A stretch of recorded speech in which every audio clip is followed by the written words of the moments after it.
தெய்வீக கலைஞம் சேனலுக்கு உங்களை அன்போடு வரவேற்கிறேன்.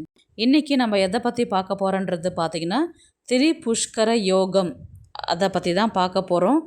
என்னது அது, அந்த யோகத்தினால நமக்கு கிடைக்கக்கூடிய பலன்கள் என்ன, என்ன செய்யணும், என்ன செய்யக்கூடாது, இதனால் நமக்கு என்னென்ன பெனிஃபிட் அப்படின்றத முழுசாகவே தெரிஞ்சுக்கலாம். வாங்க வீடியோக்குள்ளே போகலாம். திரிபுஷ்கர யோகம்.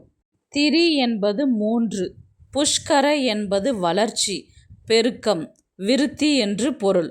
திரிபுஷ்கர யோகம் என்பது வாரம், திதி, நட்சத்திரம் இந்த 3ம் திரிபுஷ்கர தன்மை கொண்டவையாக உள்ளது. இந்த நேரத்தில் நாம் எந்த விஷயத்தை செய்தாலும் அது உருவாகிக்கிட்டே இருக்கும், யோகத்தை கொடுக்கும் என்று பொருள். இந்த நேரத்தில் ஆரம்பிக்கப்படும் செயல்கள் 3 மடங்கு மீண்டும் மீண்டும் தொடர்ச்சியாக நடைபெறும். அதுவே இந்த திரிபுஷ்கர யோகத்தின் சிறப்பு.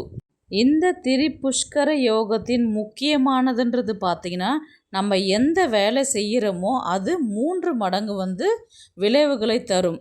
எது செய்தாலும் அது 3 மடங்கு பெருகும். நல்லது செய்தால் 3 மடங்கு பெருகும், தீயது செய்தால் 3 மடங்கு தீவிரமாகவே அதிகரிக்கும் என்று பொருள். இதனால் நம்ம தொடங்கிய செயல்கள் மீண்டும் மீண்டும் நடக்கும் சூழ்நிலையை உருவாக்கும். திரிபுஷ்கர யோகம் என்றால் 3 மடங்கு நன்மை தரக்கூடிய நாள் என்பது அர்த்தம்.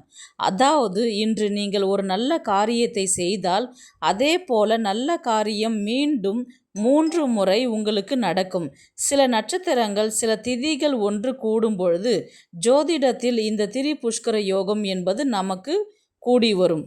இந்த திரிபுஷ்கர யோகம் மாதந்தோறும் இந்த யோகம் வரலாம். சில மாதங்களில் இந்த யோகம் வராமலும் இருக்கலாம். இது எப்படி யோகம் நமக்கு தெரியணும் இல்லைங்களா? நம்ம செய்கிற ஒரு காரியம் 3 முறை அல்லது தொடர்ச்சியாகவே நடைபெறும். அதனால் நல்லதை மட்டுமே செய்ய வேண்டும், தீய செயல்களை முழுமையாக தவிர்க்க வேண்டும். திரிபுஷ்கர யோகம் என்பது நல்லவர்களுக்கு வரப்பிரசாதம், கவனம் இல்லாதவர்களுக்கு எச்சரிக்கை. சரியான புரிதலுடன் நல்ல காரியங்களை செய்தால் வாழ்க்கையில் நிலையான நன்மை, வளர்ச்சி, பெருக்கம் கிடைக்கும். இந்த யோகத்தால் நல்ல காரியங்கள் 3 மடங்கு நன்மை தரும். அது எந்தெந்த விஷயங்கள் பார்க்கலாம். பூஜை, வழிபாடு செய்யலாம், தான தர்மங்கள் செய்யலாம், புதிய தொழில் தொடங்குவது, வீடு, நிலம் வாங்குதல், கல்விக்கு ஆரம்பம். இப்போ ஸ்கூலில் போய் சேர்க்க போகிறீங்க அப்படின்னா இந்த நாளில் நீங்கள் ஸ்டார்ட் பண்ணலாம். ஆன்மீக சாதனைகள், அதாவது ஒரு யோகா பயிற்சி மையத்தில் போய் ஜாயின் பண்ணுறது, நீங்கள் ஆன்மீகத்தில் ஈடுபட போகிறீங்க அப்படின்ற மாதிரி இருந்தால் அது நீங்கள் இந்த நாளில் நீங்கள் செய்ய ஆரம்பிக்கலாம். அதுக்கப்புறம் பார்த்திங்கன்னா, நீங்கள் இந்த நாளில் சொல்கிற அந்த நேரத்தில், குறிப்பிட்ட நேரத்தில் நீங்கள் சொல்ல வேண்டிய மந்திரங்கள் நீங்கள் எதை நினச்சி நீங்கள் செய்கிறீங்களோ அது கண்டிப்பாக உங்களுக்கு அந்த மந்திரம் பலிக்கும்.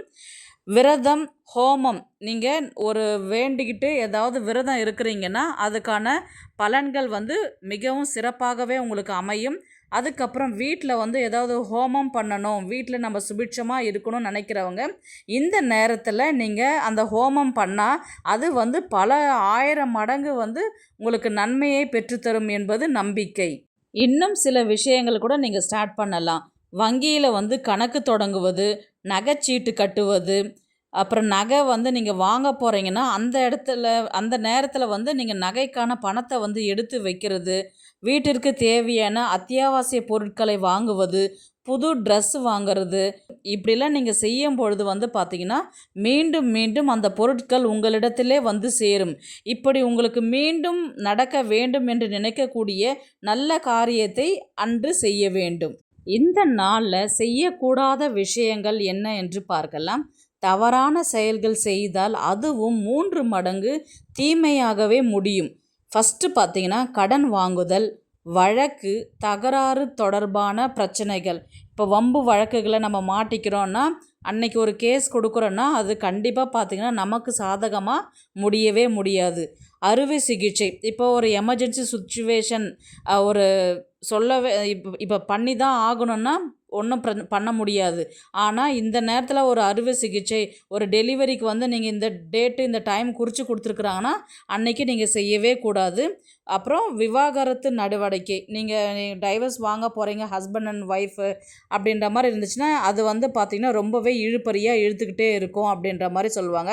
அதுக்கப்புறம் தீய எண்ணத்தோட ஒரு சாபம் விடுறது, ஒருத்தவங்களுக்கு நம்ம அது செய்கிறோன்னா அது வந்து அவங்களுக்கு போகாது, அது திரும்பவும் ரிட்டன் நமக்கு வர மாதிரி இருக்கும்.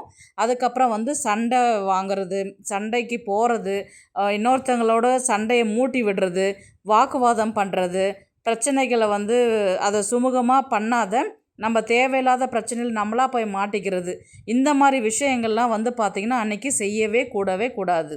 எந்த ஒரு பகையும் வளர்க்கக்கூடாது, சில கஷ்டங்கள் எல்லாம் நம்மை தொடரக்கூடாது என்று நம்ம நினைப்போம். அப்படிப்பட்ட கஷ்டமான விஷயங்களை இன்று தயவு செய்து செய்யவே கூடாது. இதுபோல் கஷ்டம் வந்து உங்களுக்கு மீண்டும் மீண்டும் 3 முறை வரும். அந்த நாள்லே வரும், இல்லைன்னா அந்த மாதத்துலே உங்களுக்கு தொடர்ந்து வரும். நம்ம வந்து திரிபுஷ்கர யோகன்றது நம்ம எதை வச்சு கணக்கீடு பண்ணுறது, இது அன்னைக்கு தான் வந்திருக்குதுன்றது நம்ம எதை வச்சு நம்ம அதை தெரிஞ்சுக்கலான்றது பார்த்திங்கன்னா, திதிகள், வாரங்கள், நட்சத்திரங்கள் வந்து 3ம் ஒரே நேரத்தில் சேர்றது வந்து பார்த்திங்கன்னா திரிபுஷ்கர யோகம். ஃபஸ்ட்டு பார்த்திங்கன்னா எந்தெந்த திதிகள் இருக்கணுன்றது பார்த்திங்கன்னா பிரதமை, ஷஷ்டி, ஏகாதசி இருக்கணும். வாரங்களில் வந்து பார்த்திங்கன்னா ஞாயிறு, செவ்வாய், சனிக்கிழமையாக இருக்கணும். இப்போது திரிபுஷ்கர நட்சத்திரன்றது பார்த்திங்கன்னா கார்த்திகை, ரோகிணி, மிருகஷீரம். இந்த திதி, வாரம், நட்சத்திரம் ஒன்றாக சேரும் நாளில் திரிபுஷ்கர யோகம் உருவாகும். திரிபுஷ்கர யோகம் என்னைக்கு வருதுன்றது பார்த்திங்கன்னா ஏப்ரல் 28ஆம் தேதி செவ்வாய்க்கிழமை அன்று வருகின்றது. இந்த செவ்வாய்க்கிழமை 28ஆம் தேதி இன்னொன்று ஸ்பெஷலான விஷயம் என்னன்றது பார்த்திங்கன்னா மதுரை மீனாட்சி அம்மன் திருக்கல்யாணமும் நடைபெறுது. அதனால் ரொம்பவே விசேஷமான நாளாகவும் கருதப்படுகின்றது. அன்னைக்கு செவ்வாய்க்கிழமையாக இருக்குது. ஷஷ்டியும் வந்து அன்று கூடுதல் சிறப்பு. அன்னைக்கு பார்த்திங்கன்னா ரொம்பவே எல்லாமே சேர்ந்து ஒன்றாவே இருக்குது. இதனால் இன்னும் கூடுதல் சிறப்பு வாய்ந்தது.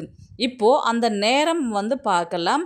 அதிகாலை 5:59 மணிக்கு ஆரம்பித்து 6:51 மணி வரை உள்ளது, ஈவினிங் வரலையும் இருக்குது. அதனால் இந்த நேரத்தில் உங்களுக்கு யமகண்டம் ராகு காலத்தை தவிர்த்துட்டு நீங்கள் வந்து புதுசாக நகை வாங்குறவங்களா இருந்தால் இந்த நேரத்தில் நீங்கள் வாங்கிக்கலாம்.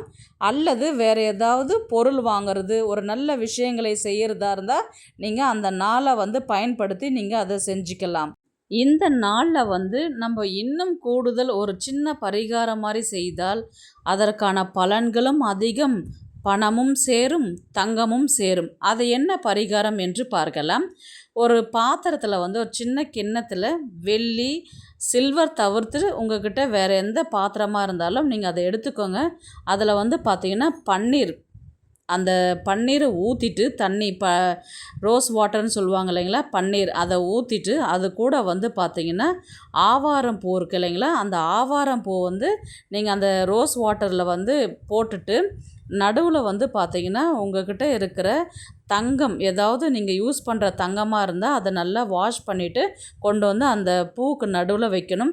அது கூட வந்து பார்த்திங்கன்னா ₹1 நாணயங்கள் ஏதாவது இருந்தாலும் அதையும் சேர்த்து வச்சுட்டு அந்த நேரத்தில் வந்து உங்கள் இஷ்ட தெய்வங்களை நீங்கள் வேண்டிக்கும் போது பணமும் தங்கமும் சேர்ந்து கொண்டே இருக்கும்.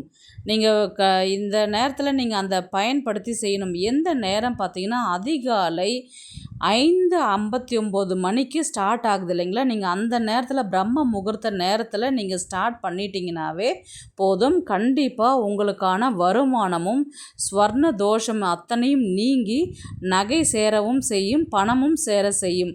அதனால் நீங்கள் இந்த முறையை வந்து அந்த திரிபுஷ்கர யோகத்தில் அந்த டைமில் எல்லா நட்சத்திரமும் நாளும் திதியும் ஒன்றா சேர்ற அந்த நேரத்தில் நீங்கள் செய்யும் பொழுது உங்கள்கிட்ட இருக்கிற அந்த சொர்ண தோஷம் வந்து நீங்கும்.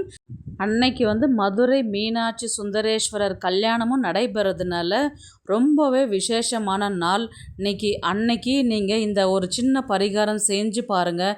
கண்டிப்பாக உங்கள்கிட்ட பணமும் நகையும் சேர்ந்து கொண்டே இருக்கும். இந்த வீடியோ உங்களுக்கு பிடிச்சிருக்குன்னு நான் நினைக்கிறேன். இது போன்ற ஆன்மீக தகவல்களுக்கு நம்முடைய தெய்வீக களஞ்சியம் சேனலை சப்ஸ்கிரைப் பண்ணிக்கோங்க.